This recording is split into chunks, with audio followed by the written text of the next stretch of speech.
What's up? We back. Another chapter. Fallen Angels. In this special episode, or this little segment, is the fall of hip hop.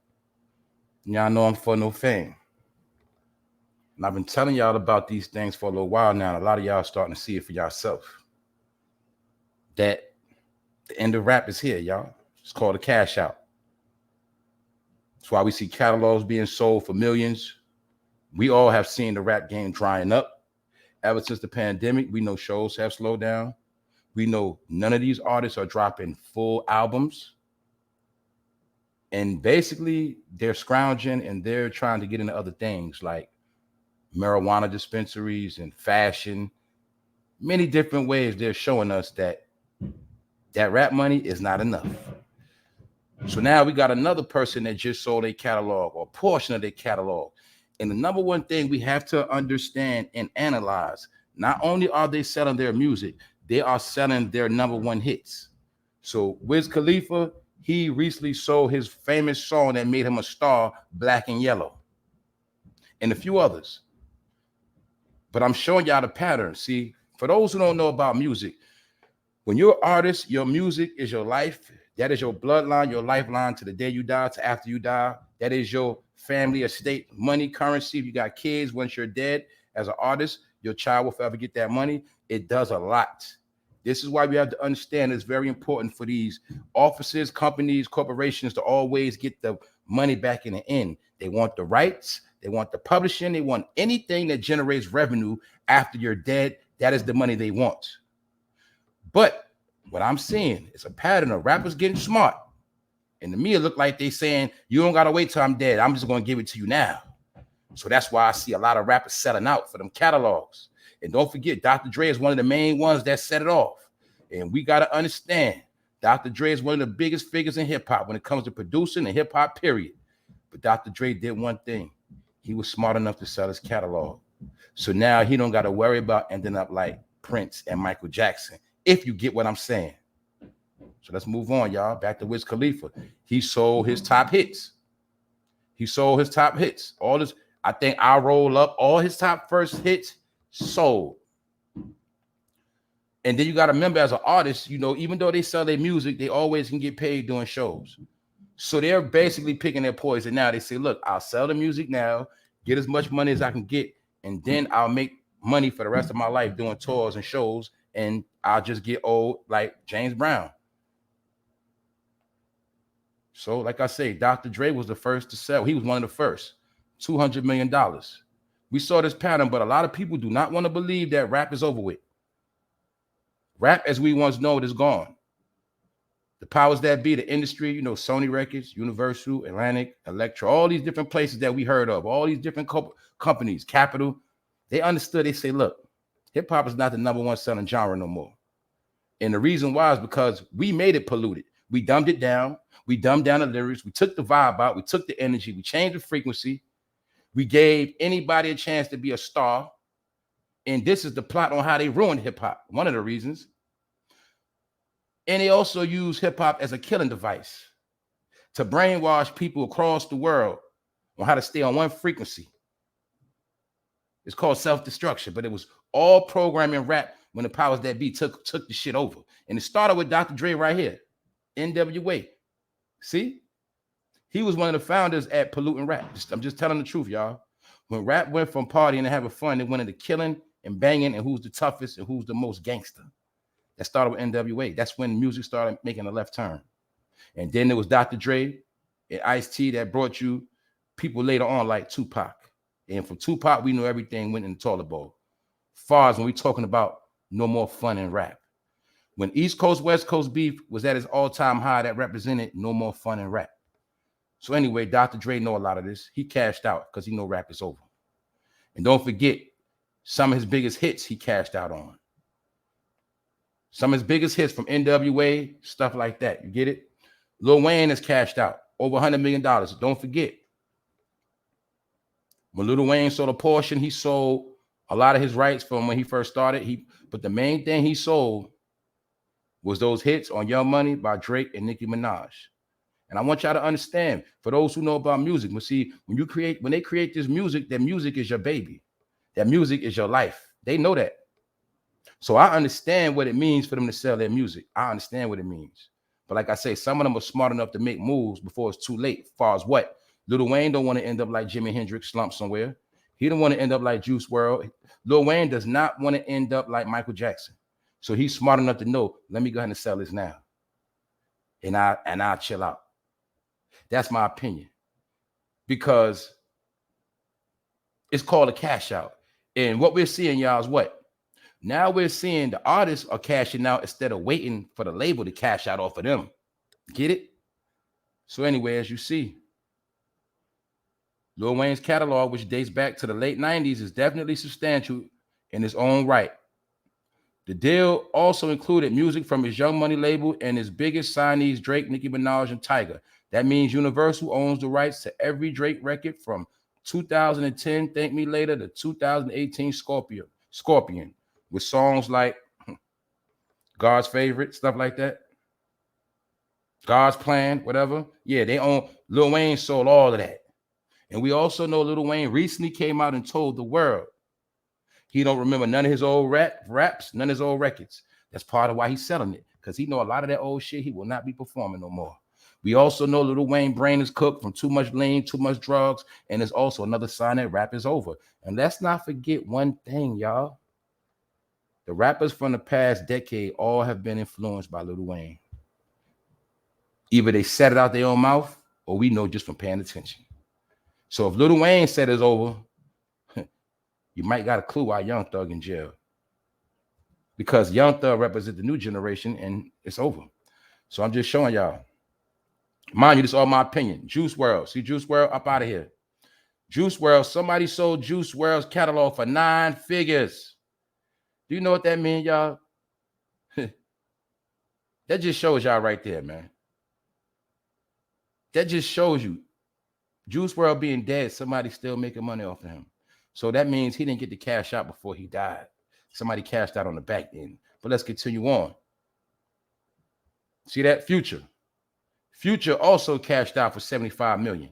As you see, Future, all his music released between 2004 and 2020, that means all the Future hits has been sold.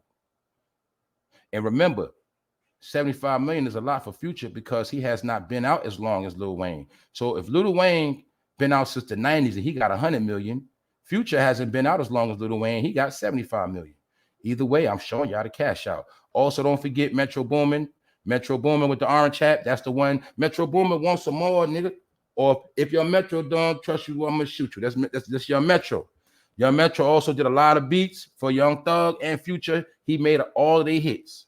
And even he sold the rights to his music, as well as Zaytoven, who did beats for Gucci Mane. They're all cashing out. All of the smart individuals, they're cashing out. That's why those are the ones you have to watch, because they are the ones showing us. We know when it comes to producing, Dr. Dre always been ahead of the game. When it comes to being a rapper, we got to keep it real. Lil Wayne has always been ahead of the game. And don't forget, they rub shoulders with a lot of white people, so they know about crashes. They know about when to bail out and all of that. So let's keep it moving, y'all. Like I said, Metro Boomin, he cashed out 70 million. And he ain't been out that long. But I just named a couple of hits that he made. Metro Boomin got a lot of hits. Metro Boomin wants some more, nigga. He got a lot of hits. Got Me a Check, all type of songs. But mostly Metro Boomin, his last run was over the past 5 years. His number one artists were Future, Young Thug, Gunna. He did Migos stuff, but Metro Boomin, y'all know Metro Boomin. Just think of one song alone, Jumpman, with him, with Future and Drake. Metro Boomin paid, but he sold out too. Sold his catalog, as y'all see. Don't forget, he also produced 21 Savage too. So anyway, back to Quality Control. The guys that sold a label for $300 million, we know about them. I broke this down already on my channel. Long story short, P, Coach K, whatever their name is, they found these guys from Atlanta that y'all now know as the Migos. You also see they had Rich the Kid. You see Rich the Kid, he been fell off. And my point is, these were the guys smart enough to know to find talent, build them up, and sell them. Because that's the name of the game. And for my people that know the drug game, y'all got an idea how this works. You try to find something for the low and you sell it for the high. That's what they did. They found some young guys with talent for the low, and then they sold them for the high. And that's why it might have only took, let's just say, we're going to give a roundabout figure. Let's just say it cost them $1 million to make all of them who they are. You got Lil Yachty. You got Migos. Don't forget, you got City Girls. You feel me? Those are the top artists of that label. Let's say it costed $1 million to $2 million to make them all famous. Offset all of them. So let's say it costed them only $2 million to make them stars. Fuck it. Let's say $3 million. Fuck it. When it's all said and done, it don't matter because they sold it for $300 million. And that shows you it was an exclusive turnover on that flip. Because these are people that were smart enough to know you get people for the low and sell them for the high. And don't forget, Migos was Gucci Mane artist. When Gucci Mane was locked up, he sold them to P. P is the guy in the background behind Offset. That's the guy who Offset wanted to sue. And when Offset tried to sue P, the Migos fell apart. And that's why Takeoff is dead to this day. Because they were in a slave deal, getting 50% of everything they make. And everything they made amongst themselves, they had to split it 3 ways. They were broke. I'm not going to say they was broke. I'm just trying to tell y'all, man, according to the money they were supposed to make, they didn't get it. So that's why when this label got sold for $300 million, he didn't owe them shit. So I'm just showing y'all the cash out. And we also know it's a cash out because Takeoff would never see a dollar from none of his material ever or his family. Another thing I'm going to show y'all funny about this picture, Takeoff, rest in peace. Look at his shirt, y'all. He just so happened to have a Ready to Die Biggie Smalls t-shirt on. But little did Takeoff know one day he was going to be dead just like Biggie, another dead rapper, added to the catalog of the cash out. So I'm just showing y'all. A lot of people don't want to believe, but I'm going to tell y'all one thing. See, remember when you was young and your family got mad when somebody told you Santa Claus wasn't real? Remember that family member that would cry because they found out Santa Claus wasn't real and they would go tell the family members and the family members got mad because you told them Santa Claus wasn't real? But that's how a lot of our people look at rap. And you tell them it's over, you tell them it's fake, they get mad. Because they don't want to understand that we've been in fantasy world and it's over. You got to pick a new form of entertainment now because this shit went somewhere else. And the last thing I'm going to say before I get out of here, because this shit real simple. Guess who else cashed out? And I'm going to show you who cashed out for my real hip-hop heads. You know my heads from back in the day, especially from New York City, that know how rap started, the beginning and the end. But let me show you one of the heroes that cashed out too.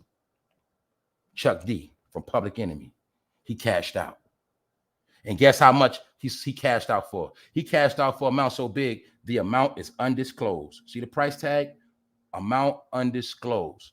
Chuck D didn't put his business out there because he cashed out. See, he wants you to keep running with that hip-hop shit. But he understands hip-hop is a business and a corporation. And Chuck D been capitalizing ever since off merch, merchandising, streaming, revenue, all of that. I'm not knocking Chuck D at all. And you see, he gave up 300 plus songs. So all those hip-hop classic hits for back in the day, yeah. Welcome to the Terror Dome, Brain and Noise, all that pro-black power rap. Chuck D, he sold that to some white people. And let me show you something else about Chuck D. Not only did he sell his music, he is one of the key members in the Hip Hop Museum in New York City. And I told y'all the Hip Hop Museum represents the funeral home for hip hop. It is a graveyard. As you see, this is the Hip Hop Museum in New York City. Chuck D is the chairman. Also, this is sponsored and funded and affiliated with Africa Bambaataa and the Zulu Nation. The founders of hip hop are tied into this. And I'm showing you the cash out because they all are cashing out in the end. They understand that rap is being erased. This is the proof of it right here. Meaning, they know one day this rap shit is going to be history. This is why they had to preserve certain things of hip hop and rap in a museum, because they know one day it will be a forgotten legacy. That means it is over. This is why this year you saw 2 major hip hop tributes on the BET Awards and on the Grammys. This is the Hip Hop Museum in Atlanta, the Trap Museum. This is why it is a big cash out. Everybody knows it's over, except for certain people. And the people that know, they're getting in position to still get paid off of it at the end. See that? Back to New York. See the Biz Markie poster? These are original posters from original rap events. When you're looking at these flyers, family, these are the original hip hop flyers. You know, now we see it with the graphics and all that for the shows. Well, that one on the wall, Biz Markie, and that other one with Public Enemy, those are original flyers to original shows. That's how they used to look, original posters. Long story short, they know it's over. You see the Adidas and the Kango? I told you, man, you just think of history. You only see a museum when something is dead. The Museum of Natural History, they're going to so-called show you bones of dinosaurs, old ancient Native American things, right? We know you got museums, you go see things from Egypt in the London Museum, things that are dead, cultures that are gone. That's what this represent. I also showed y'all this in Demolition Man when in the movie, when Wesley Snipes was the last black man left, and he had to go to the museum to see any traces of black people. Same shit. But I'm just showing y'all, Rappers Delight, the story of hip hop. This is how they keep the money going. This is how they keep the streams going. This is how they get paid off of dead artists. Back to Atlanta, these are the people behind the Trap Museum. Affiliate, don't get it twisted. 2 Chainz is behind this, and we know T.I. is behind some of this stuff. But I want y'all to see everybody's capitalizing off hip hop except for you know who. And don't forget, the new people in America are the migrants. Yeah, they're the new people that came to America. They're the new consumers. And guess what? They don't care about no rap. This is why I told y'all it's about world music now. So hopefully a lot of people got it through their head. Oh, another sidebar. That video I did with Al Sharpton and Donald Trump, and I showed you right here, Black and White Make Green, featuring Oprah. As you see at the bottom, 18 up and only, which means they restricted this video, which means they put a limit on the video on how many people they want to see it. So as of now, this movie, or should I say this particular event, is on members only. And on members only, it's strictly for grown-ups. So I just wanted to show y'all how they've been trying to censor this. And all you got to do is ask one question. Who will want to censor this video? I'm going to tell you something else. It wasn't always on that. That means somebody within the past 24 hours tried to strike this video, tried to report it. And I had nothing disrespectful, no nastiness, no nudiness. The only thing on this video is my opinion. But you got to just ask yourself a question. Why did they restrict it? So in 2023, it's a lot of stuff going on. So just pay attention because all of it goes together. And some people feel like it's a conspiracy against a certain people. But one thing you can bank on, you watching the end of the rap game and you watching the cash out. And this me for no fame, and this my opinion. And once again, thanks for tapping in. I'll holler at y'all soon. I'm out.